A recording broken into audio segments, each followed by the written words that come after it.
Mabuhay! My name is Julian Oga and today we'll be tackling the 12 types of tourism. First, mass tourism. Mass tourism is availing for a package to visit a popular destination. For example, beach resort receiving 1,000 of a tourists during a summer holidays. Adventure tourism. Tourism involving adventure activities categorized by base. For land base, we have mountain hiking, and water base is scuba diving, skydiving in our air base. And third is ecotourism. Ecotourism focus on a natural environments promoting conservation. Visiting protected forests or wildfire, sanctuaries, and responsibility. Next, sustainable tourism. Tourism aiming for a positive impact on the environment and community. For example, staying at eco-friendly lodges that use renewable energy. Recreational tourism. Tourism done to set aside time for enjoyment and relaxation.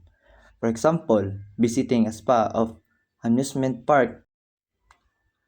Health or medical tourism. Traveling to obtain medical treatment or health-related services. Example, traveling to another country for a surgery or wellness therapy. Convention tourism. Tourism related to attending seminars or conversation. For example, attending a business conference in a new city. Village and urban tourism. Visiting rural or urban areas to experience local life. Example, exploring in a rural village of a metropolitan city for its culture. Ethnic tourism.